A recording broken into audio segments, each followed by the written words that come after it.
for this crime.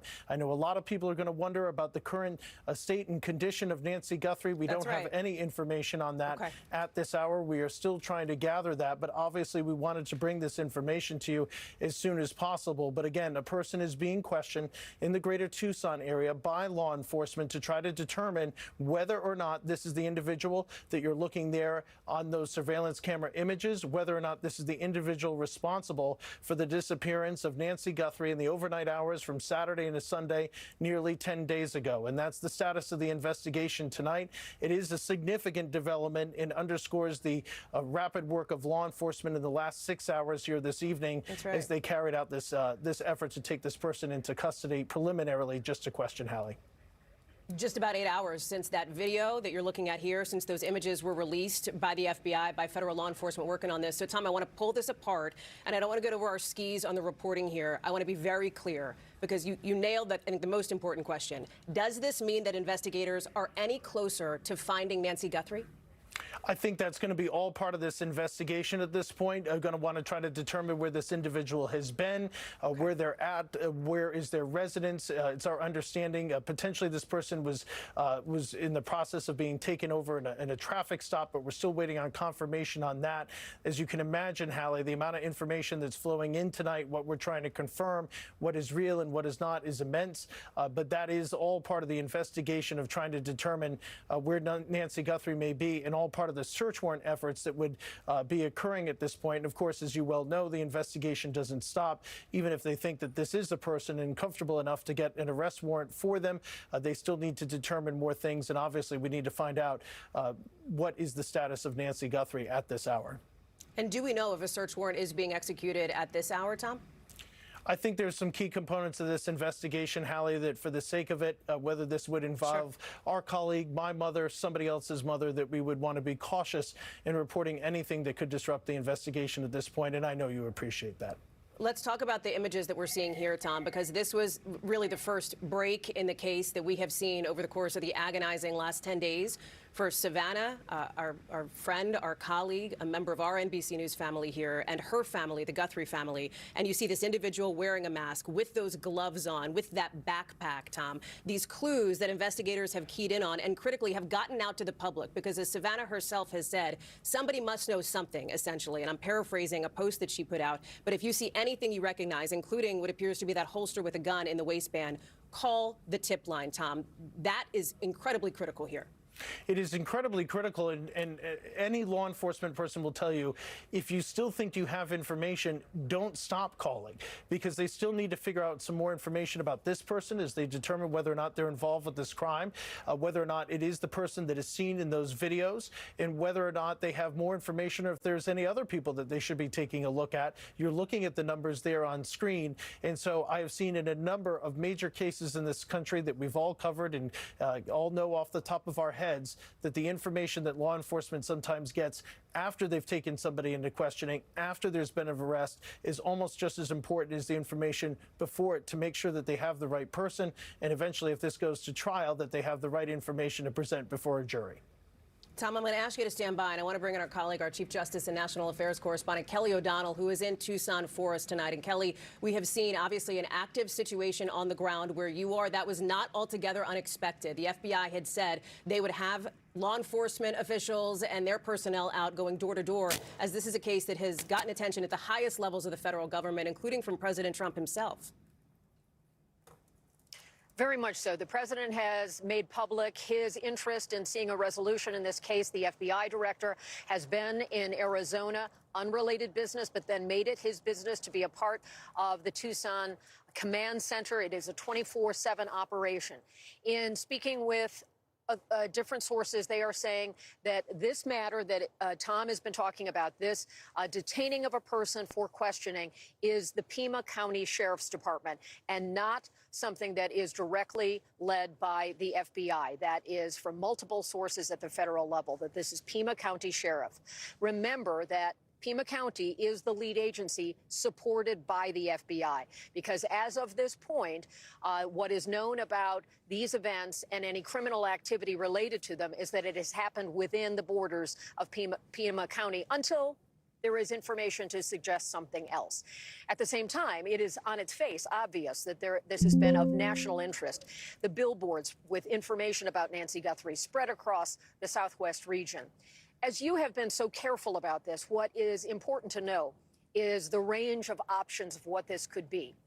It could be the person that's in the video, as you've discussed. It could also be someone who has other information that might be useful to investigators at this time. It could be someone that is brought into questioning based on someone's tip. There's a large range here. And part of what we don't yet know is if this person will be taken into charges. There's no indication of that yet. There is often questioning of people of interest that don't result in being a subject or target of the probe.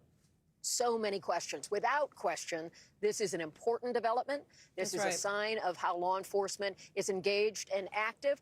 But just to level set for our audience, as you've been doing in the conversation so far, we have many questions about what this means. It's clearly important. It's a critical step.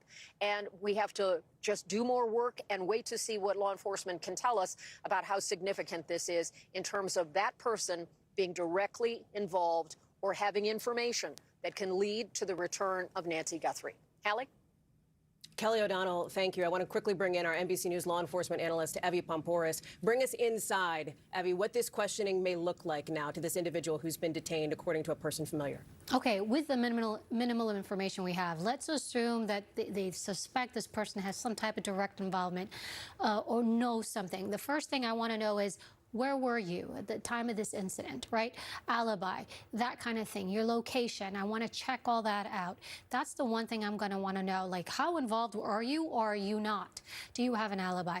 Secondly, going back to what Tom was saying before, and again, we don't know. However, I would highly suspect law enforcement, they're going to be looking at going through devices and going through the home of that individual if they're able to and have the appropriate warrants. A critical moment, Evie, in this case for Nancy Guthrie, for the Guthrie family, and we have more reporting to do, our teams across every angle of it. That concludes this NBC News Special Report. I'm Hallie Jackson. Thanks for watching. We return you now to our Olympic coverage.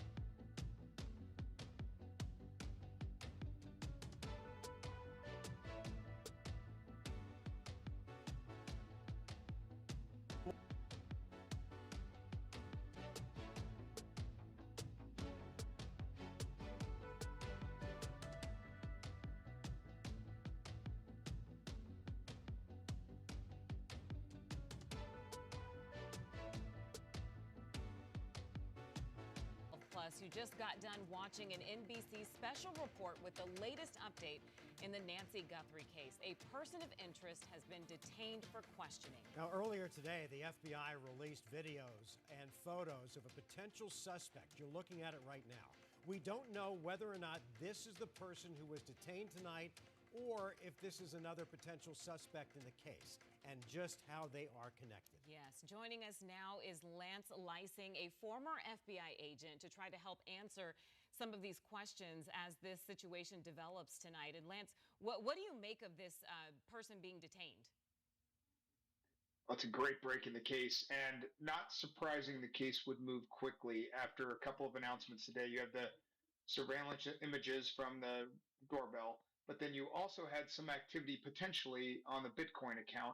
Both of those could lead investigators to a person of interest. Yeah, Lance, do you think that the FBI already had an idea of who this person is, the one that they detained, prior to releasing that video? Or do you think maybe a tip came in since the release of that video to help identify this person? So it's likely a little bit of both. So for the past 8 days, 10 days, however long this has taken place, and the public have been submitting tips. So they've had tips this whole time. They've been working it in conjunction with the ransom note.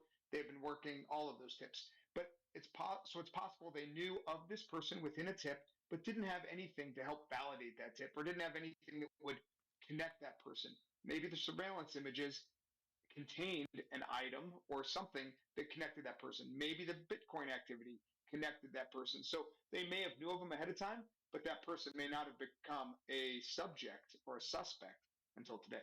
Lance, take us inside the interrogation that might be going on right now. You've been there for some of these situations. Is the most important thing to ascertain whether Nancy Guthrie is alive, and if so, where she is? Or is the most important thing to pin this abduction, if that's what it was, on this person? So, very good point. And we should actually qualify that with all of these movements tonight. Everything's going fast. And it's going fast because you have a victim out there that's unaccounted for and could be in danger. So they're moving extremely quickly, and likely quicker than investigators would normally move if you didn't have anybody in danger. So they would prioritize rescuing Nancy, getting to Nancy in time, saving her, before, even if it meant some evidence might be excluded or they might have a harder time in court down the road. But that saving Nancy is definitely the priority here.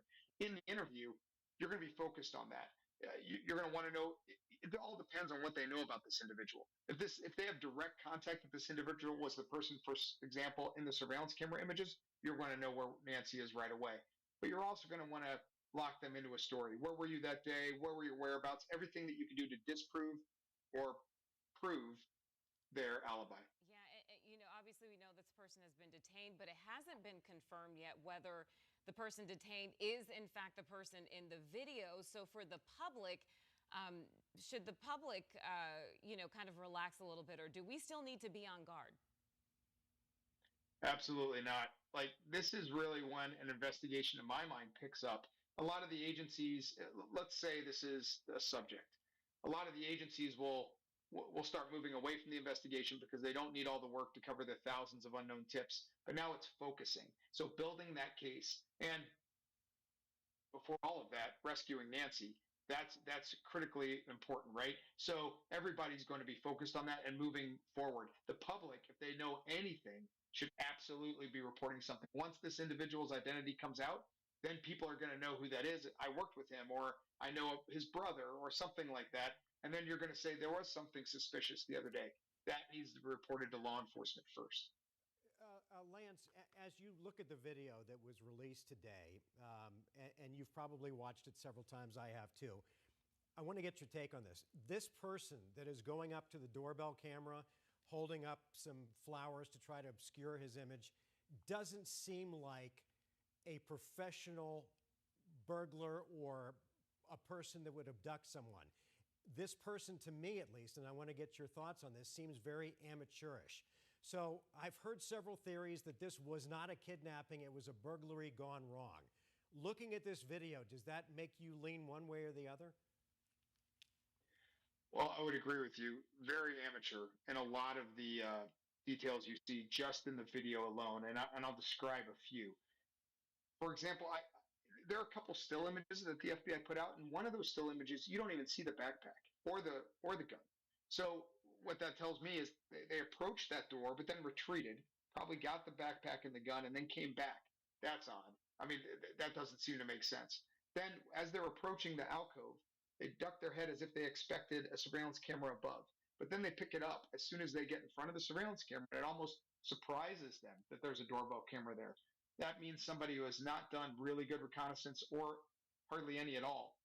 Then when they see that, they do something very irrational. They turn around and they grab remnants of a small weed or bush in the front yard to try to obscure their face. What it looks like is somebody who's taking great lengths to hide their identity and maybe prevent forensic evidence, DNA, from being left behind, but has not really thought through exactly how to do this. And when faced with a change of plans or something that doesn't follow his plans, he makes an irrational decision. And that probably is the same once he got inside the house. Lance, if this was a kidnapping, don't you think that and all of this is hindsight, okay, but don't you think we would have gotten a ransom demand much quicker? We would have seen proof of life much quicker. There would have been money deposited into this account much quicker on the advice of the FBI if they really believed that this was a kidnapping versus just a burglary that went sideways. Absolutely. If this is a kidnapping for financial gain, and there are a lot of different motives for kidnapping, but if it's a kidnapping for financial gain, it's immediacy and that immediate communication with the person you think is going to pay the money. And that is what the kidnapper is going to do. You would expect within hours a ransom demand, and that because they're playing off that chaos, they want to instill fear in that family and make them pay quickly, oftentimes before law enforcement's even involved, so that they can get what they want, the money, and leave. They don't want to hold on to a victim, especially an 85-year-old victim who's very fragile and maybe non-ambulatory. They don't want to care for that victim for days. Like that is not typical and really would be surprising in a financially motivated kidnapping. Yeah, Lance, you mentioned the new developments today with this Bitcoin account, with some amount of money going into it, not a lot of money. But how do you think that's playing into some of the things that some of the developments we're seeing right now with this detained person? Well, so it's possible that is the lead that got them to the detained person. It's possible. It's absolute that the FBI was watching that account. But Bitcoin is traceable. There have been many cases in the past of people being indicted based on Bitcoin transactions that were traced to criminal organizations. And that can happen here too, especially if somebody's not very sophisticated. What we saw in that video did not look very sophisticated, the surveillance video. So you could assume potentially if they're the same person, the Bitcoin transaction wouldn't be that sophisticated either, and the FBI would be able to track it. And again, going inside the interrogation, based on your experience, are they asking about possible accomplices? Because I don't understand, and still don't. We saw blood splatter on the patio that was definitely linked to Nancy Guthrie. If this person was dragging this woman who weighed 155 pounds somewhere, presumably to a car, wouldn't there be some evidence to that effect?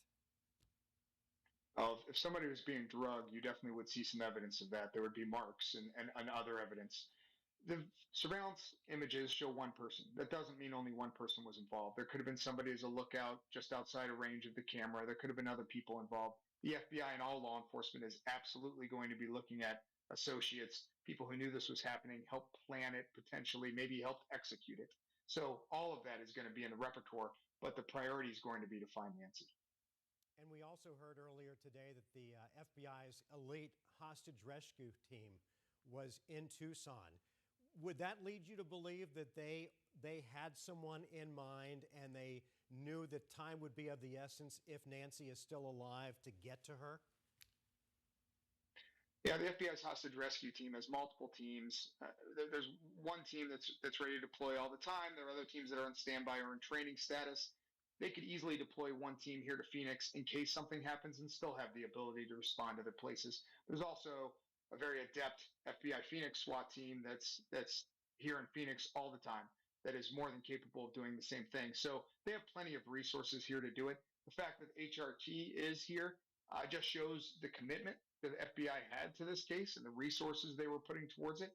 And if it was HRT that executed this search warrant or this detention, if there is a search warrant, that's something we don't know yet either. That would have to be supported by probable cause. That would give a lot more credence to what's going on here, that the suspect potentially could be involved. All the federal resources are at play. So any one of those teams could have executed this. Yeah. All right. Did you have anything else? No, I was just going to say, ask you, Lance, if we have one person who's being questioned right now. We have this video. Is there anything that you would add that we forgot to ask you?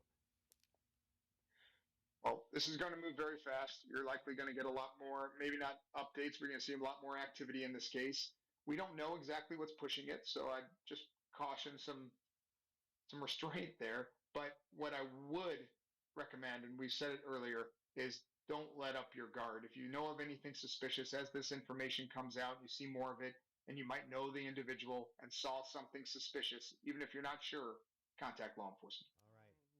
Yes, Lance Lysing, former FBI agent. Thank you so much. Great insight into this investigation. It still is leaving so many questions. Yeah, but maybe the beginning of the break that can lead, hopefully, knock on wood, to possibly Nancy Guthrie being recovered alive. We will stay on that story. Lance, thank you. All right, let's go live now to 12 News journalist Sean Rice. He's at the Pima County Sheriff's Department. Sean, what do you know? Yeah. Well, a lot has developed over the last hour. We're hearing reports on social media, various media outlets, that somebody has been detained south of Tucson. We've sent crews multiple places. We have yet to find the exact spot where this person of interest or suspect may have been detained at this hour. What we do know is we saw several videos circulating on social media probably about an hour and a half to 2 hours ago of SWAT vehicles leaving from right here at the Pima County Sheriff's Office just off of Interstate 10. As I mentioned, at about 6:30, 7 o'clock, that is when they mobilized a Pima County Sheriff's Office SWAT team. They also mobilized a regional SWAT team, one of those agreements that you have locally with other jurisdictions. In this case, the Oro Valley Police Department was also mobilized. Their SWAT team was as well. That's, of course, north of Tucson. It's northwest of Nancy Guthrie's home. So we're hearing that this person of interest was detained south of Tucson. That would be obviously far away from Oro Valley. But again, it's just one of those agreements where you bring in as many resources as you can to detain whomever this person is. So that's the latest update. Where I've been for most of the day is outside of Annie Guthrie's house. That is Savannah's sister, and that is Nancy's daughter. And for much of the afternoon, we saw a lot of activity there. We saw FBI agents, very clear FBI agents with insignia on their back, and investigators with the Pima County Sheriff's Office going door to door all throughout her neighborhood from about 1:30 in the afternoon to 6 o'clock. And so 6 o'clock is when we saw them wrap up. And what they were doing, from neighbors telling me, is looking for any sort of evidence that they can. We don't know if they collected any evidence in and around that area that could have brought them to this person of interest. I suspect it is the surveillance video that was released at about 11 a.m. this morning that really does show a full body image of a subject right in front of Nancy Guthrie's house the morning she disappeared. So I suspect that's what started a lot of the activity we're seeing, but it's really just a waiting period. There's been no official response from the FBI or the Pima County Sheriff's Office on them confirming they have a person in custody. So it's really just a waiting pattern right now as they get really deep into this investigation. I'll send it back to you guys. All right, Sean, we'll get back to you. If you have any developments, just wave your hand at the camera. We'll come right back to you. But in the meantime, we're waiting on another former FBI agent to give us some context. Sean, down there today, do we still have Sean? All right, let's go back to Sean. You saw so much activity in Annie Guthrie's neighborhood. Did any of the neighbors give you any idea when they were their door was being knocked on by federal authorities, what they were being asked? Well, it was pretty consistent. I think they had a similar question that they had when they went door to door, and it was, do we have permission to search your property? Why they were there, we still don't necessarily know, but I can just tell you what I saw, and it was pretty consistent at each of the properties. It was, do we have permission? Pretty much every single resident allowed them entry, mainly into the backyard areas is where they were searching, but it was also adjacent areas between properties. There was one home I vividly remember where there was like a barranca between two homes, very rugged, very desert area that you would find here in Tucson, in the area where Annie Guthrie lives. And they would scour that entire area on the ground, looking in trees. I mean, they were doing boots on the ground FBI work to find any sort of evidence they possibly could that could have connected a person of interest to that area. And so one thing two women also did tell me is they were looking specifically, quote, for evidence that may have been placed somewhere. That was the exact verbiage that the agents used to two women I spoke with. And so maybe, again, they were looking in trailers, in anywhere they could find for any sort of evidence that can help them with this investigation. I think my mic wasn't on, but what's interesting here is, and you've been to Annie Guthrie's house and you've been to Nancy Guthrie's house, we're talking about 15 to 20 minutes apart. So I'm wondering what the connection could be and if you've heard anything. No, I don't have any confirmed connection. One thing I can tell you we've heard consistently from Pima County Sheriff Chris Nanos, although it's been several days since they've held a formal press conference, he said repeatedly that they are not ruling anyone out. Now, we know the Guthrie family members, including sons and daughters, have been, as they describe it, incredibly helpful in their investigation, allowing them entry into Annie Guthrie's house on multiple occasions. We know they've been back there and back there and back there.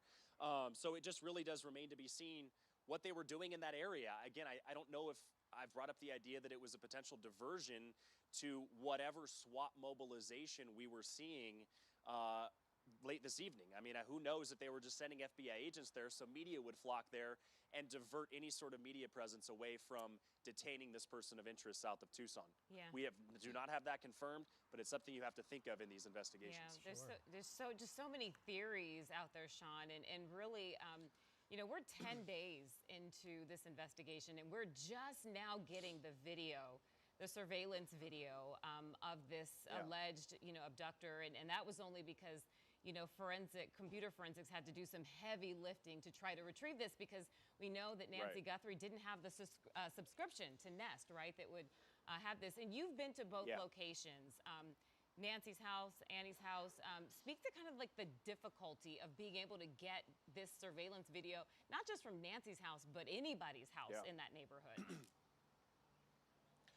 Well, I think the key here, and we heard this very early on in the investigation, was that Nancy did not have a subscription, as they described it, to Google Nest. That's the company that makes the surveillance video that she had outside her front door. I presume she also had surveillance cameras in other places outside her home. You don't typically just have one if you want surveillance of your house. So I think what made this difficult, and Sheriff Nano said this early on in one of his press conferences, they were working with third-party companies, in this case Google, I suspect, to retrieve some of this footage. Now, I don't think if you don't have a subscription, that means the video you're seeing constantly is not stored on the device. And so I suspect what they had to do was maybe look into the cache.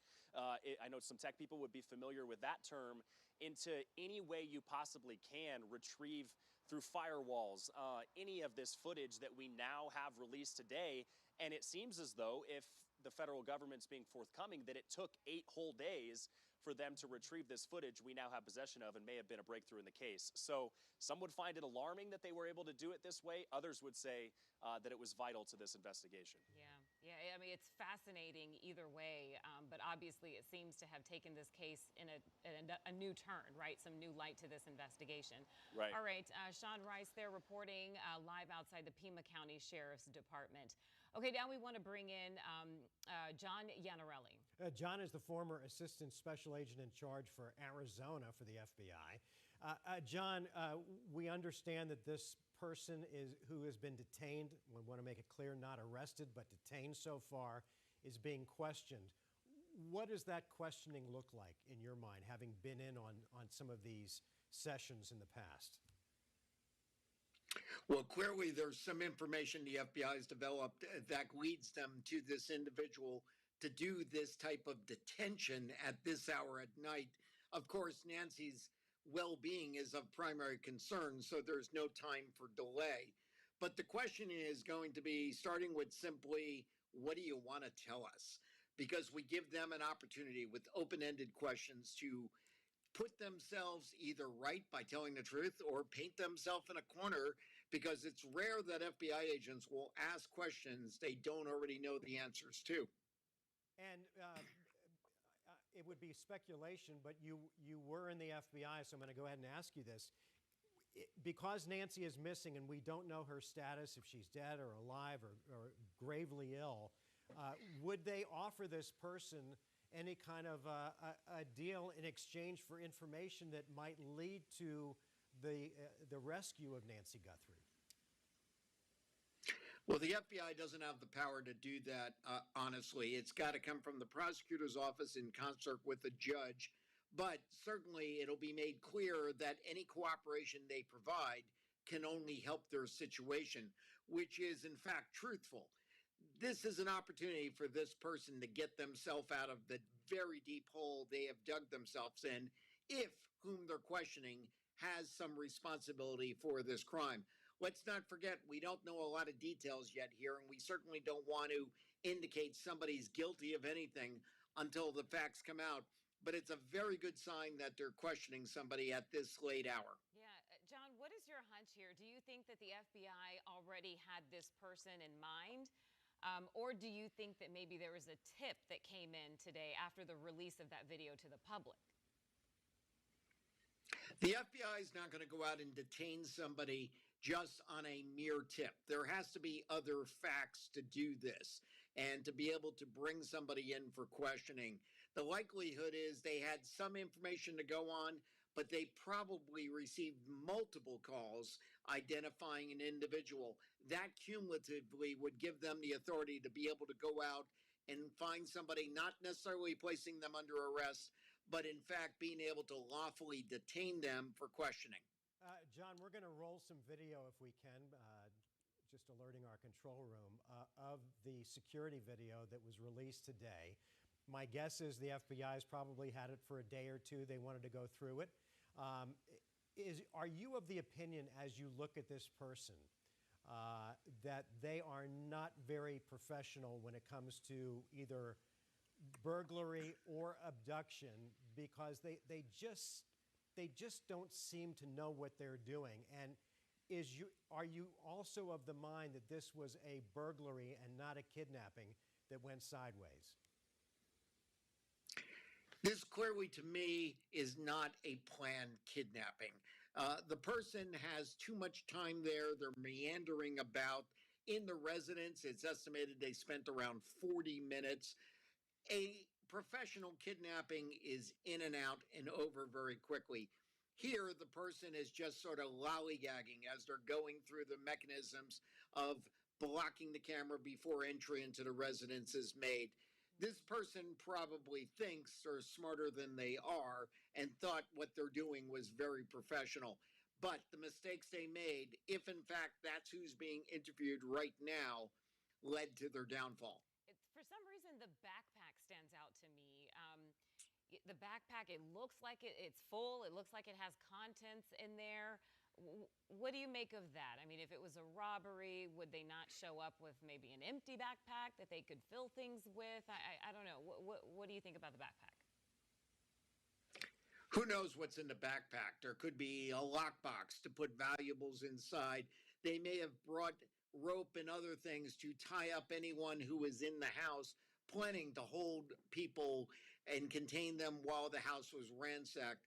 Again, it doesn't look like this person thought the crime out well. However, clearly it shows they thought enough to have the intent to commit this crime.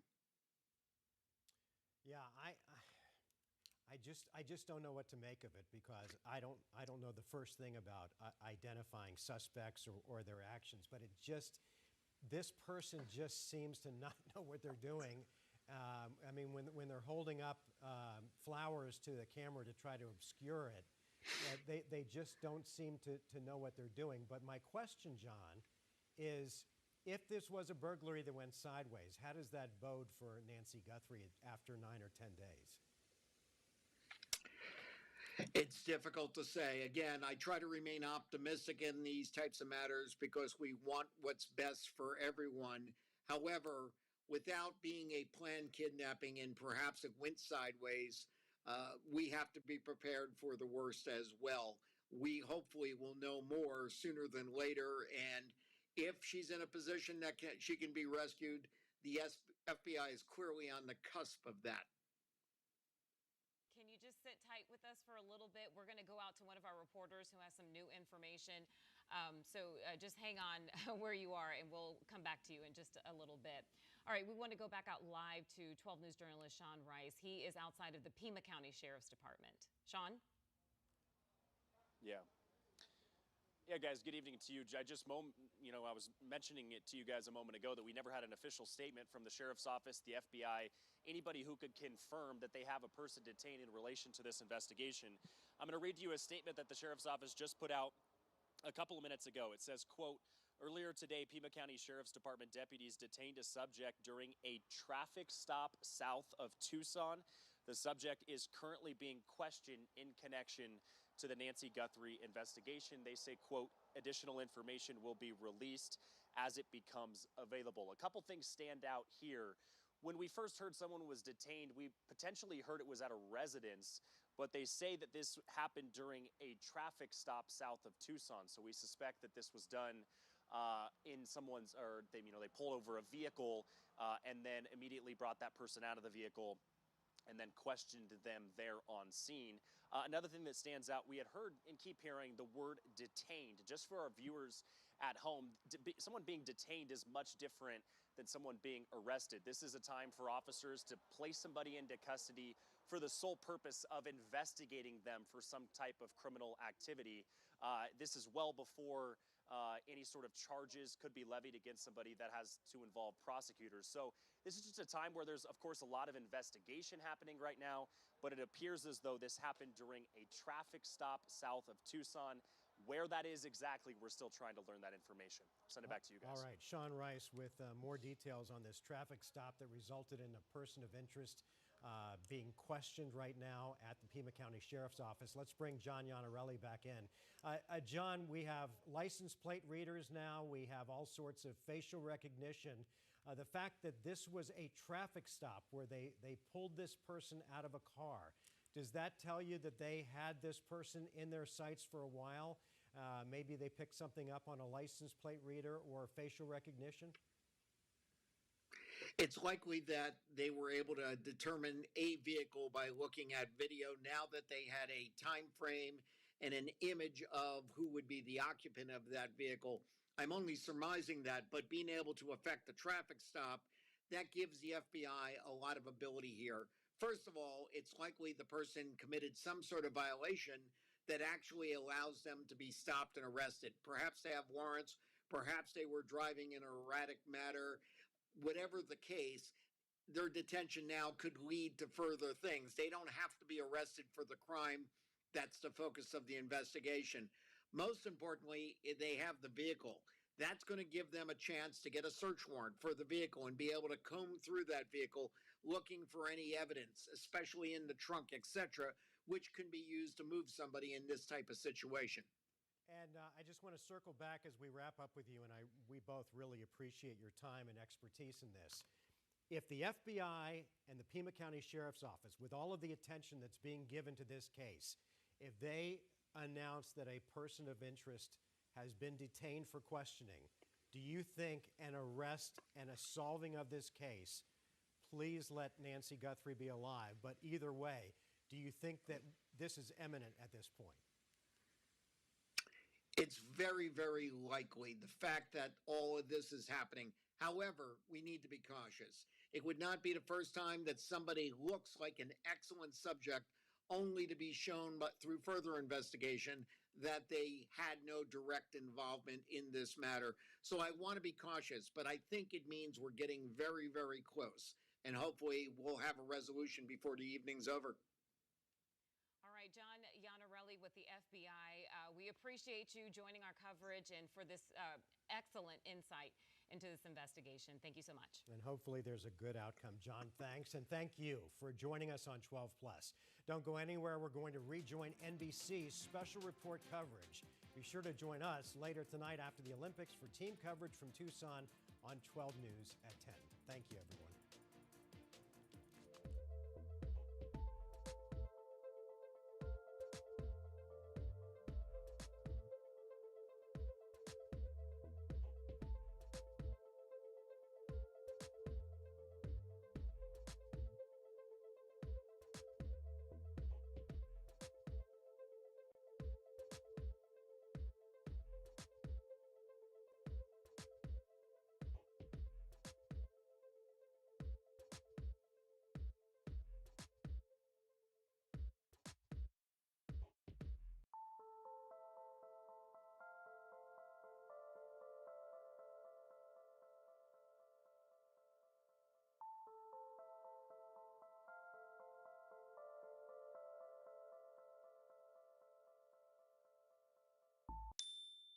Why do I have to wait for payday?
An incident or an event, and the event will be typically around that event. So it may be as much as a minute or two around the event. Now, if this person disabled the camera and disconnected it, then what you won't see is you won't see the next event, which is them leaving the house, because the camera's already been disconnected at that point.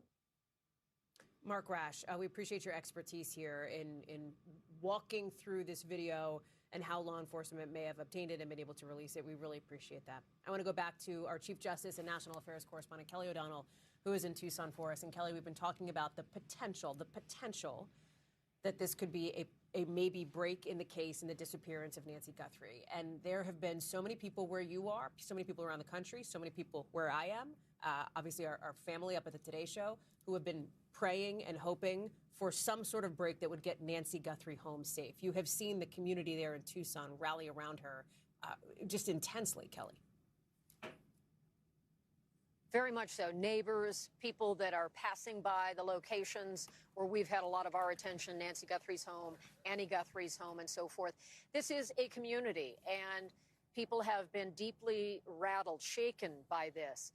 Not only on behalf of the Guthrie family, but they can imagine it in their own lives, how frightening these events have been, how unmooring these events have been. Tonight, we have some developments, as we've talked about what these images mean. Also, questioning of an individual is a step. We don't know that it is going to lead to an arrest or answers. I'm old enough in this business to have been outside Richard Jewell's home for 14 hours in 1996 when authorities were convinced that he was the Atlanta Park bomber. He was not. A traffic stop involved in this. Timothy McVeigh was stopped by State Trooper Charlie Hanger in Oklahoma, and he was ultimately responsible for the Oklahoma City bombing.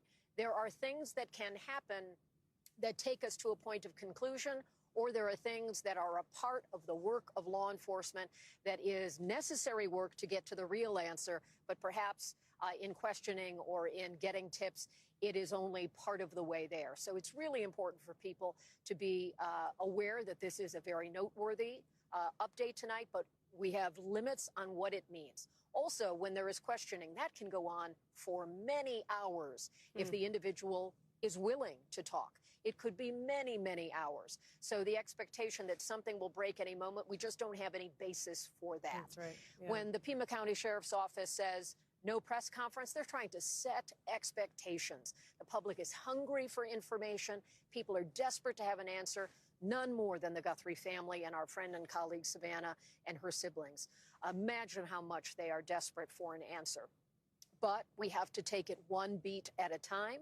We're working hard to report it out. Certainly the law enforcement is working very hard to do the difficult work, whether it's electronic or whether it's interviewing people, whether it's running down tips. There's just a lot going on here. And what we will try to do is process that and give it context for our audience. And as developments warrant, we will give new information. But right now, this is certainly a pivotal break in the case in terms of new images, in terms of someone being questioned, and also tips coming in that we know from authorities that that is the case.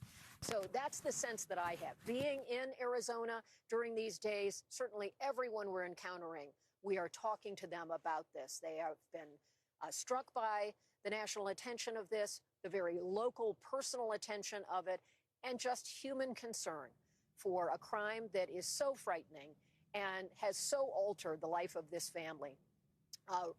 And so people can understand that. And we want to bring those answers as quickly as we can. And law enforcement certainly wants to get to the bottom of this and to provide an answer that can both bring justice in this case and hopefully, most importantly, hopefully reunite Nancy Guthrie with her children and her loved ones. Allie? Kelly O'Donnell, live for us in Tucson. Well said, Kelly. Thank you so much. We're going to be back with more live breaking news coverage as NBC News has confirmed somebody has been detained for questioning now in the Nancy Guthrie disappearance. Stay with us.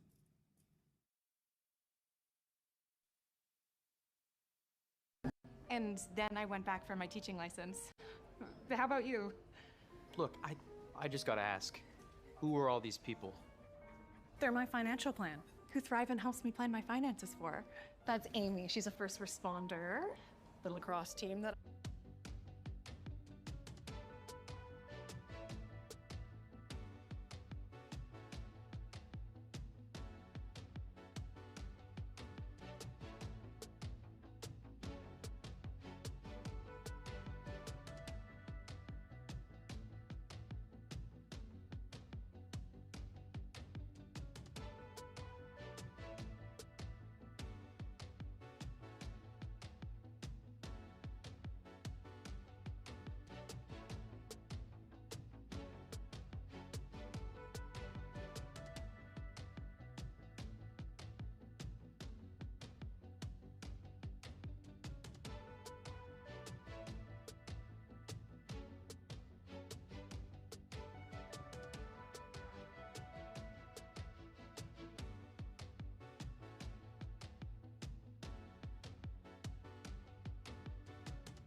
We're back with more live breaking news coverage here. NBC News and the Pima County Sheriff's Office confirming that somebody has been detained for questioning in the Nancy Guthrie case.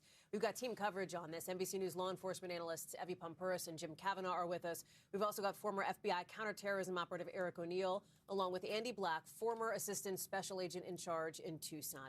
Evie, I'll start with you here. And I want to be clear for those of us, if you're just joining our coverage, person detained for questioning here. We do not know if that is the same person that appears in the surveillance video that was released by the FBI earlier today. Those pictures, those images of somebody at the doorbell or at the front porch tampering with the doorbell camera. You're seeing it here at Nancy Guthrie's home, Evie. Yeah, I want to start off by echoing something that Jim Kavanaugh said before. As a former interrogator and polygraph examiner, and the most important thing is when we would go into a room, we would say, I'm an objective seeker of the truth. Because you may think somebody is a suspect and they cannot be. So when you go in, you have to go in objective, because you can also find a suspect, get an admission or confession. You can also clear somebody. But if you're biased or you're very myopic, you can miss all the things that can show you this is not my person. So either way, great information is going to come out of this. Either this is not my person or it is. Now, let's kind of forward along. Let's say that this person is tied to this case, either directly or indirectly. One of the things I would like to do simultaneously to speaking to them is first, can I get consent to look through cell phones? Computers, data, going through their internet history. I can get consent. If somebody gives it to me, I can look through their device or even their home. If I can't, and I have enough probable cause, enough ability to get a warrant, I would like to have that warrant executed while I'm interviewing that person. Because an interview is not going to take an hour, as long as they're willing to stay in the room. That's the other thing. You want to create an environment where the person is willing to stay in the room, right? We want to keep that person in that room talking. So while I am talking to that person, either about things relevant or not relevant to the case, I would also like behind the scenes other things to be done that can corroborate. So when you're talking to people, other people are listening. So if I'm talking to my individual, as that person's giving information, if they are giving anything relevant, you want to try to run those leads simultaneously. The first interview is critical. It's always the most important one. So I want to get that person kind of fresh, talking to me. Often too, sometimes when somebody gets locked into a narrative and it passes the first time and they're like, well, I gave this narrative before, it worked, I'm going to keep giving it. It really does drastically make it harder and harder to get the truth later. So these are the key elements here that I'm going to be looking at, particularly with this individual. Jim, when you're in the course of an interview like this, how are you sifting through in the room? What tools do investigators use to determine whether this individual is telling them the truth, is not, is trying to hide something, et cetera? Well, detectives and agents are really schooled. We all went to lots of schooling for interview and interrogation, lots of techniques. You slow things down. You're really trying to get to the truth, like Evie said. And Pima County Homicide is very good. Many years ago, I worked with them when an ATF agent was kidnapped, shot through the back, point blank, and other ATF agents killed the assailant. I worked with their homicide unit there, and they're very good. Those detectives are excellent. And they'll have detectives that specialize in interviews. And, of course, so does the FBI. And polygraph examiners like Evie are very skilled in interviews. So you're trying to get to the truth. There's no, real heavy words. You're trying to ask the questions, and you might be just frank with them. This is the evidence we have. We stopped you and you're wearing the same jacket the guy's wearing that's in the movie at the abduction scene. So what about it? Talk to us, and tell us what's what. And you'll just have to glean from the answers, play it through. I'm not saying they saw a jacket, but I'm just as an example. There's some reason why they stopped the guy. Most likely is they got a tip, and then they put a surveillance on him. That's what we normally do. And you put a surveillance on him, and then maybe he starts to move. And if he starts to move, where's he going? And maybe you really don't have enough surveillance assets to, follow him all over town. Of course, you're concerned about Nancy's well-being, number one. So, the sergeant or lieutenant says, hey, pull him over. Pull him over. We got to talk to him. We got to interview him. It's an important point, Jim. Andy Black, let me go to you. You know this area so well, a former assistant special agent in charge in Tucson. And I think it's worth noting here that just because there is this person in detention being questioned, tell me if I'm wrong, but it is not as though other leads do not get followed up on, right? It's not as though investigators at the command post working on this stop looking at the rest of the tips that they're getting. Absolutely. This person may be innocent. However, it's kind of encouraging that so close to having this video release, we do have someone in detention. We do have the HRT being called out. They're not called out for no reason. When you do have an individual, you asked about how do you determine whether they're lying? Well, the investigators have the advantage of knowing the facts as they're presented to them. They will let this individual tell their story and find out if there's contradictions without sharing that with them. That's the interview phase of the process. When they find discrepancies, then they'll dig in at that point and expose any further lies. So typically they'll interview an individual, let them tell their story, and the interviewing agent or deputy sheriff will know the extensive facts and where the individual is being deceptive. Super helpful. I mean, to get a glimpse inside the room, I think, is critical to the layperson who doesn't see these investigations go down. Andy, what else can you tell us about that room, that command post where investigators are doing the work here in partnership with Pima County? Well, the thing is, when I was very encouraged when I saw that video this morning released, because this created an abundance of information that the public could now have to share with the FBI. The individuals wearing very specific clothing, his mannerisms, there was close-up of his eyes. Somebody might identify this person from their clothing, from that really strange holster he has, and from his mechanics. And I think that may have led to a slew of tips coming in. And then, of course, as we've discussed before, it's a matter of prioritizing these leads as they come in. This is a high-profile case. We have so many leads coming in and a lot of noise. As Evie has talked about in the past, there's a lot of noise, but you also get a lot of information which can help investigators. And it's the team's responsibility to prioritize them and then go to work running them down from the highest to the lowest. And Eric, let me go to you here, because the fact that they were able to recover this video, to put out this surveillance video in the first place, and again, we can't draw that direct line between the person in this video, and I just want to be clear, to the person who's being detained for questioning, but obviously the FBI is not leaving any stone unturned when it comes to new technology and when it comes to the teams in place. Well, that's exactly true. And what a lot of people don't realize is, even if you don't have a subscription to your doorbell camera, that information is still going to the cloud. The doorbell video passes through a provider server. So if this was Nest or Google, then it's going to hit their servers, and it has to exist briefly for processing or for motion analysis. It hits their server, and their server says that's a person. And then it also has to be there because when you log onto your app and you go to your Ring camera or your Nest camera, you need to be able to see it. So it's touching their servers. Anything that touches a server can be recovered. Now, it's very difficult, and I'm sure there was quite a bit of work, and it took a bit of time, but this was an excellent job by the FBI and Google to recover this lost video in a way that we could see the suspect, right? And so that gives a lot of information, everything from the shape of the face, the gait analysis, the way the backpack hangs on his shoulders, his height, right? His weight, the fact that it's a he. And then sending those images out is an excellent way to get people to call in on those tips. And remember, there was a $50,000 reward for those tips. So anyone who knows him, even if they're also a criminal, might be trying to collect that money. And when you look at this, Eric, do you notice, are there any specific clues that you have keyed in on throughout the course of the hours where this video has been out? I mean, I look at, for example, and I know this has been mentioned, the position of the holster and what appears to be the gun. That could be something distinctive that may give a signal. The way that the reflective stripes on the backpack, that particular kind of backpack or particular kind of jacket. What are you looking at most closely when you look at this? Certainly. I'm also looking at the way he moves. I'm looking at any kind of physical characteristics we can see, like it appears he has a mustache, the shape of his eyes. If you know a person, you recognize their eyes. And the FBI is also able to use through their next generation identification AI to enhance images. And I'm sure that these images were enhanced in some way, shape, or form. And so it's possible that someone sees this person and recognizes that backpack. You know, law enforcement is also going to look for where these things could be purchased.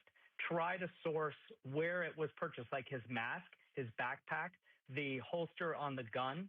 And the other thing I might note about this person is he walks up very slowly and calmly. It's feeling less like a kidnapping to me and more like a home invasion that might have gone wrong. And so I'm concerned that, and I certainly hope that we do find Nancy Guthrie. Yeah.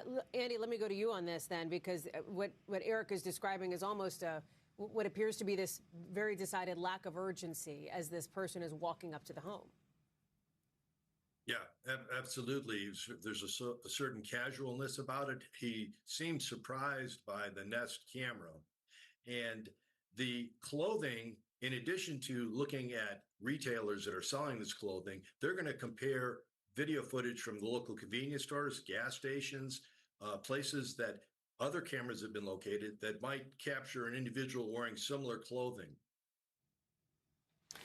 Evie, to you on that point, and what you can glean from this video based on what you're seeing, as Eric and Andy has described, the movements of this individual. How do you assess the level of sophistication or not when it comes to this crime? Well, I'll tell you this, and I really liked what Andy said earlier when he was talking about the items that the person's wearing and where they were sourced. That's something you can do. I'll give you an example. In the U.S. Secret Service, we get a lot of handwritten notes and things from people, threats and all that. Do you know that we were able to locate the type of ink, who manufactured the pen that the ink came from, where that pen was manufactured, where it was sold, and geolocate areas as to which the stores or where something was outsourced. So you can do that with clothing and with items, especially if it's something that's unique or if it's sold in a specific area. It can kind of really help you kind of hone in as to the location of this person. Really important. Now, again, movement and gait and all that. When people are looking at this footage, you're looking at, does somebody know this person and they recognize them, like a family member who's immediately going to say, oh my goodness, I know those eyes or I know that face? Or somebody who may have come into contact. So when I think of kidnappings or whatnot, I think of maybe a rented vehicle. So this person could have gone to rent a vehicle, and maybe the person who rented them that vehicle says, you know what, that person looks quite familiar. If they stopped in to buy supplies, right? Jim and I were talking about this earlier. What's in his backpack? Did he go buy supplies before he went to Nancy's house? Duct tape, all these different things. That person that works at that hardware store, supply store might say, you know what, somebody came in earlier, made all these purchases. So you're looking really to kind of, it's almost like all these little dots that everybody's trying to connect. And with that, with the FBI being involved, they're great connectors of these dots. I really, just giving them credit as to the sophistication and the ability and the manpower and resources that they can put behind this to connect all these dots. So yes, local police, they are doing their thing, but having the weight and the resources of somebody like the FBI who do this over and over again, who have trained professionals, who have connections with private companies, is something that they ongoing do that's really going to really help open the floodgates here. Jim, let's center on Nancy Guthrie, the search for her, wherever she is, and this individual here being questioned. How long would a questioning like that, an interview like that take? Evie has alluded to, it could be lengthy here. What tends to be typical, if there is something that's typical in that instance? Well, there's going to be a number of hours, I would say, but I mean, they're going to want the cooperation right away for the location of Nancy if they really think the person they're questioning is one of the perpetrators. They're going to be really wanting that information, and they're going to be laying it on pretty thick. You better tell us where she is. This is important. Maybe she's alive. We want to get to her. Even if she's passed away, you better tell us right away. Maybe it'll be better for you. We'll tell the prosecutor you cooperated and so forth. But, you really got to convince the guy. He's under a lot of stress if he is the actual abductor. And, so that questioning, like we're all describing, is from trained interrogators.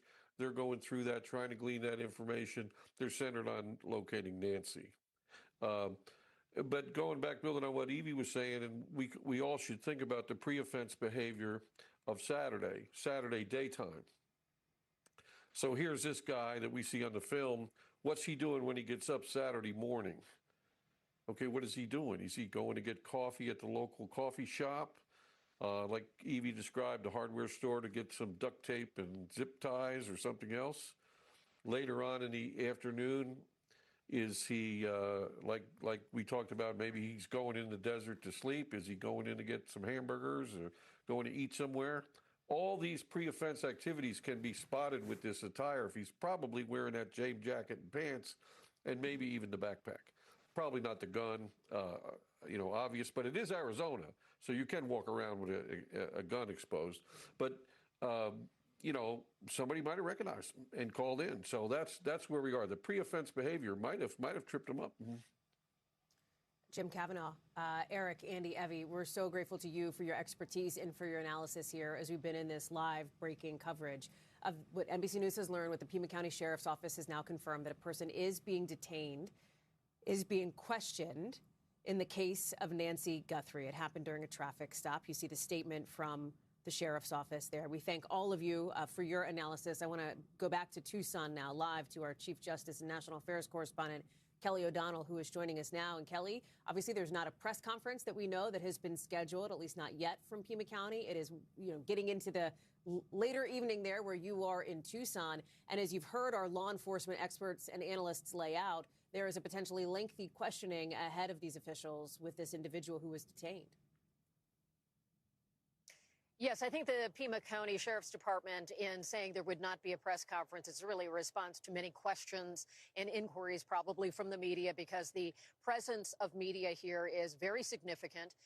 We have seen people from all the major outlets, lots of regional outlets. There's even an international component to this because of the attention around it. So they've probably been flooded with questions, and this is a way for them to put out a statement to give people some facts, some information, traffic stop, questioning, and also saying there isn't going to be anything to say right away. They need time to do this work, as our experts on the panel have a real life experience with these situations. And there may be intense questioning, there may be rapport building, there may be trying to buy some time by talking about various things, bringing in something to eat or drink, and trying to keep that individual who is being subjected to questioning participating, cooperating.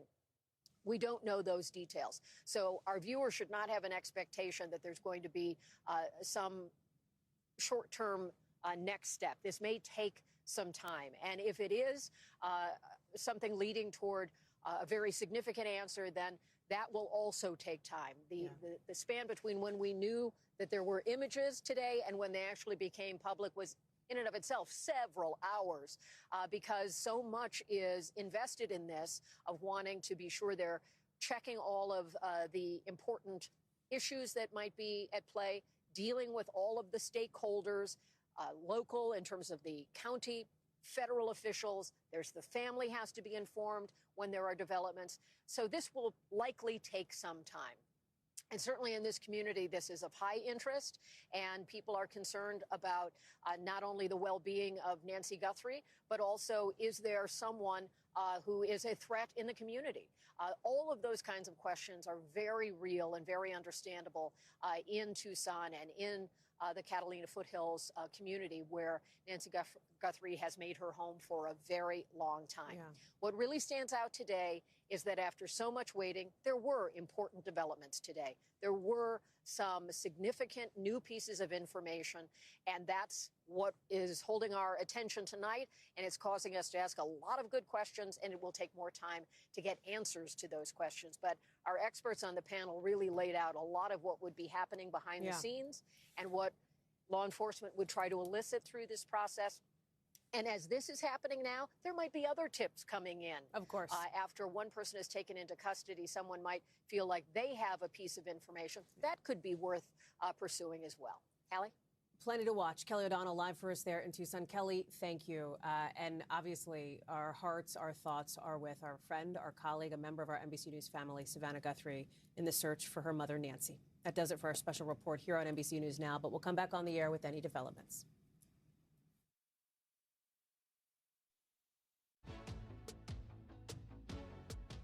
By law enforcement for questioning in the disappearance of Nancy Guthrie, according to a person familiar with the matter. You've been watching our coverage. It's coming, of course, just about 8 hours after the FBI released images of this person here. Somebody in a mask, somebody in gloves, somebody who is tampering with the camera at Guthrie's doorway, putting what appeared to be at one point flowers or plants over the camera. You see that backpack on this person's back as well. It is still not clear if the person who's been detained for questioning is the individual that you're looking at here. I want to bring in our national law enforcement and intelligence correspondent, Tom Winter, who's been among the tips of the spear here in the investigation. Tom, tell us what you're hearing from your sources. Thanks, Hallie. And of course, I am just part of a large team here, including our colleagues, Andy Blankstein, who's in Tucson right now, covers law enforcement for us there, as well as my colleague, Jonathan Dienst, here in New York. And what we're hearing tonight, as you've laid out there, is that a person has been detained for questioning.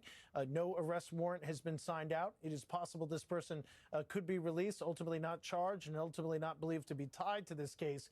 What they're doing is they're reviewing a host of information and potential evidence at this hour, including obviously that video, trying to see if this is the person in the video. They're going to want to look for some of the things that are seen in that video. Is it on this person? Now that they have a person that they can question and a potential name, what they want to do here, Hallie, is they want to see, okay, did this person ever purchase these types of gloves that we're looking at on screen? Did this person ever purchase this mask, that backpack, that jacket, that shirt, anything else, the gun for sure? Find all of that. See if any of those things, excuse me, see if any of those things were actually located on this person, in their vehicle, in their home. We're trying to get all of that information. All of that needs to be properly done through legal channels, and so some of that can take some time.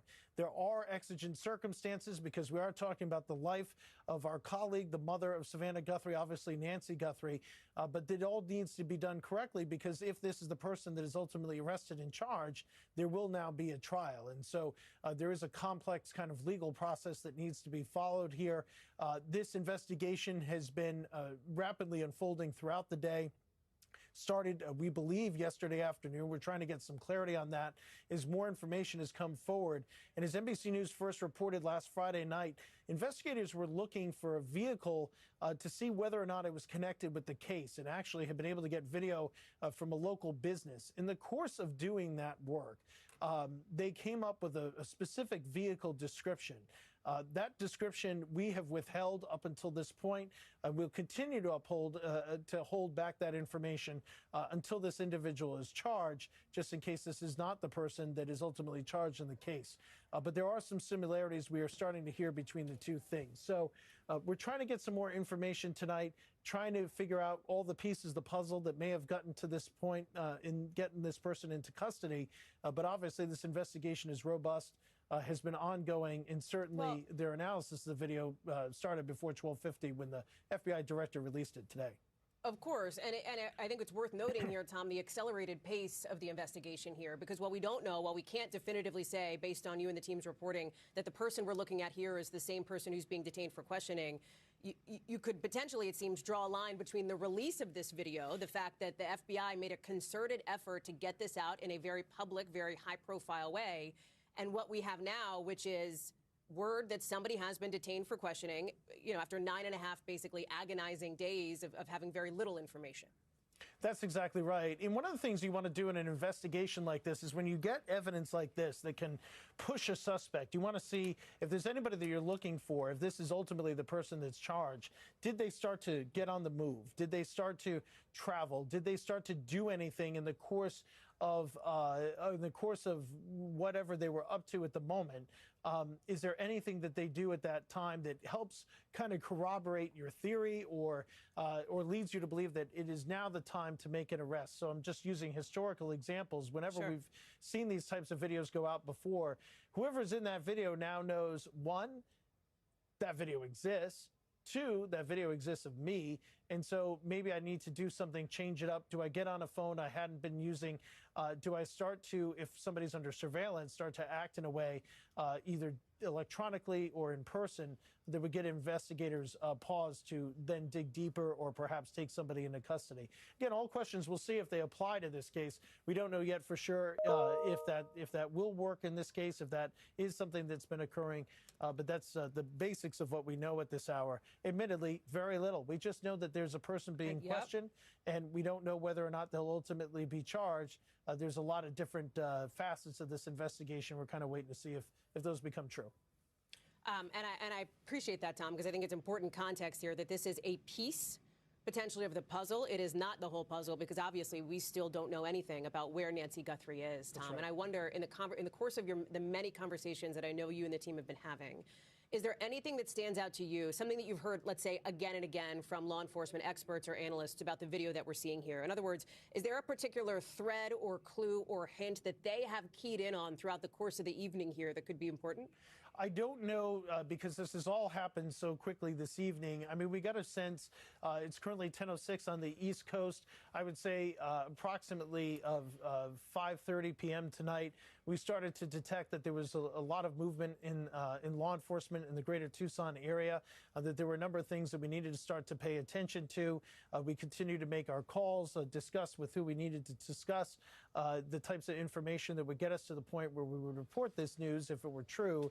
And so we were talking about less than 5 hours when this really kind of kicked into gear. What it is about this video that may have been helpful or not to get to a point where you feel comfortable taking somebody in for questioning, it's not immediately clear. To me, what would be most important, just based on my experience of covering these cases and the dinners, the cheeseburgers, the hours on the phone, well, what was it that made the case for you? It's if they could find on this person any of the things that we're looking at. The multiple sets of gloves. I think everybody thinks there's multiple sets of gloves. That gun that sticks out so very clearly. Is the mask there? You're looking at the gun there on the photo. The backpack. If it's all together that's there, that's going to be incredibly powerful evidence. It will obviously give them confidence that they're keying in on the right person. If they've found that, how much they found of that, we just don't know, Hallie. Tom, I'm going to let you get back to the phone. I know you got more calls to make, but I appreciate you standing by, and I'll ask you to come back to the camera when you can, pal. Let me bring in our NBC News law enforcement analyst, Evie Pompouris, who's joining us now. Evie, you heard Tom lay out a myriad of things that law enforcement analysts and experts have been looking at, that investigators would presumably be looking at. So I'll put the question to you. What stands out to you from this? And as you have capably sort of brought us inside what that questioning would look like of this individual, what would the next step be? Well, look, let's kind of build a little bit of the framework of what the questioning would look like. Local authorities take them into custody. Now, typically, if it's being done, I don't want to say right, but a certain way, you would want to have a representative from the local authorities, also maybe an FBI law enforcement official. You want a primary and secondary in the room. You typically don't want to do criminal investigations by yourself, because your secondary is going to pick up things that you miss. It's actually a lot of work to interview someone, to read them, to assess them, to ask questions, to note, are they telling me the truth or not? Did they actually answer my question, or am I going through a list? So it's a lot of work. So having a secondary in there is going to pick up the things that you miss. And you play off. I also want to highlight that the first interview is the most important interview.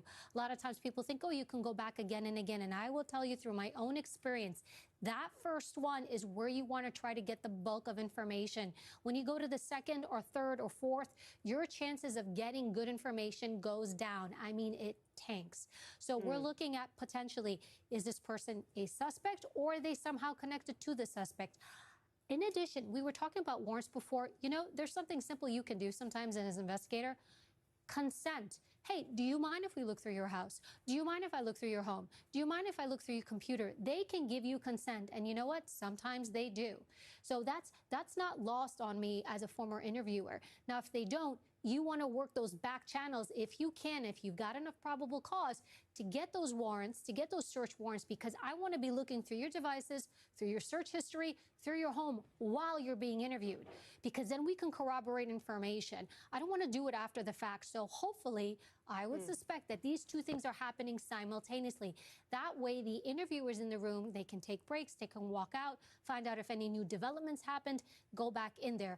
And again, the other thing is that person there voluntarily or not? You know, are they going to stop that interview? But if you can build rapport, keep them talking, create an environment that's low-key and low stress.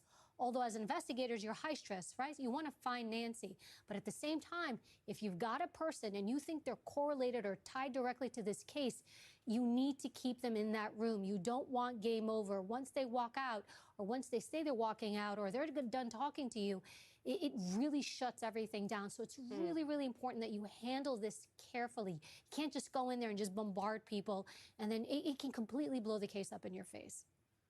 Evie, I'm going to ask you to stand by as well as we bring on our Chief Justice and National Affairs correspondent Kelly O'Donnell, who is live in Tucson for us, Kelly, where we had seen, as expected, a fair amount of activity. Federal officials, Pima County, had suggested, hey, they'll have folks going out door to door. The investigation would be continuing. Then earlier today, we obviously got the drop of images that we have seen, that we have been playing here, that individual in the mask, in the gloves, going up to the camera. Give us a sense of what it's like on the ground tonight at this hour, evening, obviously, where you are. Well, obviously, there has been a lot of that activity after the images were made public. The outreach to the public is a big part of this. Putting together a website to give people access at their fingertips, on their phone, on their home computer, the office tomorrow. They can look at the information that is assessed by the FBI as a way for the public to learn what's happening in the investigation and a way to contribute tips or information. Obviously, a lot of that centers right here in Tucson because that is where the crime happened. That is where Nancy Guthrie has had her life and family. This is home for them. Is it a case where whoever is responsible for this is from this area? We don't know the answer to that yet. There's also been a broader outreach across several states with billboards going up with information, her photo, the phone number. That's been a part of this. And now there is work that's happening involving a few officers or sheriff's deputies at a time going to areas where there might be an opportunity to learn something. Commercial businesses in the area that is not too far from where Nancy Guthrie lives. To describe her home as we have as being particularly desert-like in the sense that it is so dark here at this hour of night, no street lights, none of that. There's also a lot of vegetation that blocks some of the visibility for neighbors around this. But she is not far from a thriving business area where there is a lot in terms of bright lights and shops and gas stations and all of those things. So she's tucked into a community that is very peaceful as part of her life here, but not far from activities where there could be businesses that might have seen something or know something or have the kind of cameras and so forth. Before these images, that sort of outreach was really looking for who was out at 2 in the morning on that Sunday more than a week ago. Now they've been able to narrow it significantly by seeing a real figure who came to her home in those wee hours, dressed to commit a crime. And now they have more information to work with. That brings about tips. We've been told by the FBI a spike in tips tonight. As we expect, not all of those will have actual value, but authorities have the manpower to handle it. They know that's coming. They're working with the Pima County Sheriff's Department. The FBI sources that I've been talking to say this particular questioning of an individual is in the hands of Pima County, and they are directing any inquiries to Pima County. So that tells us that this is something in an early stage, perhaps. This is something that could be trying to elicit information from an individual. As your conversation has been unfolding here, anyone who is questioned by authorities has the right to not participate. Is this person cooperating? Are they answering questions? Have they been given their Miranda rights? We don't know any of those details, and it will take time for that to come out. What we certainly hope is whatever is happening in a room with law enforcement is valuable, either eliminating someone or learning something that could help lead to answers about where is Nancy Guthrie, is she okay, and can she be returned to her family? So with all of this at a scale of national profile, we're really sort of inviting our viewers into the incremental work of law enforcement. We don't have more answers right now, but there have certainly been very meaningful developments today that are hopefully getting investigators closer to the answers they need, and for the Guthrie family and the community here closer to bringing her home. Hallie? Kelly, I want you to stand by on that community piece, on the way that this community has rallied around the Guthrie family. I'll come back to you on that in just a second, but you're saying something important, and I want to go to Jim Kavanaugh on this, our NBC News law enforcement analyst. And Jim, there's two pieces to this that Kelly laid out that I want to pick up with you. One is as Kelly described it, the sort of incremental work of law enforcement that we are getting a peek behind the curtain of.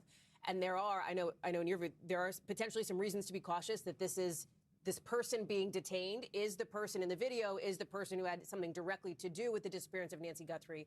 And then there's also this other piece of it, Jim, which is centering Nancy. Where is she? Are we any closer to finding her? Right, Hallie, well, you're spot on. Let's break that down. You know, I have a lifetime experience on these big cases. I was on the Atlanta Birmingham bombing case when investigators in Atlanta were so absolute certain they had the bomber Richard Jewell that they wrote a federal search warrant to search his house. You know, many of us at the time said, it's not him, it's not him. But they were absolutely certain. And you remember the anthrax case in Washington when investigators were so certain it was the guy and it was Stephen Hatfield, that it was Mr. Stephen Hatfield, and it wasn't him. Mm. So I would just say a little bit of caution here. Let's look at the gold standard we have. That's the video. We can look at that. And nothing's going to bring, that's great evidence right there. You got a lot of things there to look at and make a determination. And since 8 hours ago, the tips flooded in. All kinds of tips are coming in. All kinds of tips. And detectives and agents have to act on that. They have to go conduct interviews and go do things and go see what people were doing. But I mean, if I described you the command post, for example, the DC sniper, I'd have a board up there next to the command post. We'd have 10 names on it. And I could bring detectives and agents up to the command desk that would swear that number 3 is the sniper because of this and this and this and this and this. And, you know, I would be there with the FBI agent in charge and the chief of detectives, and we'd say, okay, you know, we're going to put him under 24-hour surveillance. If you feel that strongly about it, we're going to put a 24-hour surveillance on him. Sure enough, 2 nights later, the sniper would kill somebody 100 miles away. We'd say, well, where was your guy? And he'd say, oh, he was at a bar in Rockville, Maryland. We said, well, It ain't him. So we would have a list of suspects that all looked super great. Mm-hmm. So I'm just being cautious. I am buoyed by the fact that they are talking to somebody and they've detained them. I feel good about enough that they've detained them, but that can wash out too. But if it does wash out, that doesn't bring me down 1 inch because I think that's normal course of business. You already have the gold standard here of this evidence that broke today. That's going to lead to an apprehension. Now, whether it'll be today or tomorrow, but it's going to do it. It's going to do it. Let's hope they have a great lead. Let's hope they can match, you know, the gun, the coat, the backpack. But it could also be something something small. Somebody could call in and say, you know, I think it's my boyfriend. He's got a jacket exactly like that. Well, that's not the only jacket like that in Arizona, I guarantee it. And that's not enough to charge you with anything, but it's enough to go talk to you. Hey, Billy, where were you Saturday night? What are you doing? Who are you? What's going on? Detectives, and try to find out and then flush him out or, you know, determine that he is good for it, and then you have to get some warrants and so forth. So, well, Jim, but I think it's just a way you got to keep your mind and only work from a foundation of facts and not, you know, make sure you don't get spun off. One of the things you're saying here, and I think it's important, it's not enough. An apprehension wouldn't be enough, right, for the Guthrie family. They want Nancy home. Bring her home. That's what we've heard from the Guthrie family publicly, from Savannah, from her siblings since 10 days ago when we all learned that this had happened here. And so I think it seems to me like part of what you're saying, Jim, is that there is still a laser focus, and there must be a laser focus in any advancement of the case being directed towards finding Nancy Guthrie. No, that's exactly right. And there's going to be a lot of tips on who these people could be or this guy could be. And they've got a lot of reasons and avenues to check all those. This is the first one we've heard about where they've, you know, stepped up to the point where they've detained somebody to question them. But, you know, I used to hear investigators say, I don't believe in coincidences. Well, you know, you haven't investigated many things then. Because coincidences, we live in coincidences. People in a certain city, even in a region, they do a lot of similar things. Their lifestyles are similar. They go to similar sports, similar work, similar clothing even. I mean, there's so many coincidences in life. What you got to have is hard, straight facts. Coincidences may cause you to look, but you've really got to get something that's concrete. Now, Maybe that will come from this interview, and maybe it won't. Here's what I would say. If I was saying to all of us, don't be discouraged if this lead washes out. Don't be discouraged, because there's lots of other leads in this case. Lots of other leads. I hope it doesn't wash out. I hope it's the guy. But don't be discouraged if it does, because there's lots of leads here.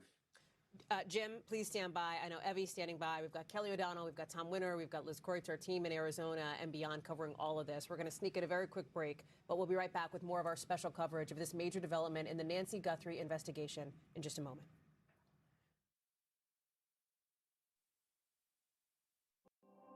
Give us the facts. Let us decide for ourselves. I want you to be transparent, I guess, is firstly what I want. If we got clear facts, maybe we can calm down a little. For NBC Nightly News, I'm Tom Yamas. Evenings on NBC. News Lit.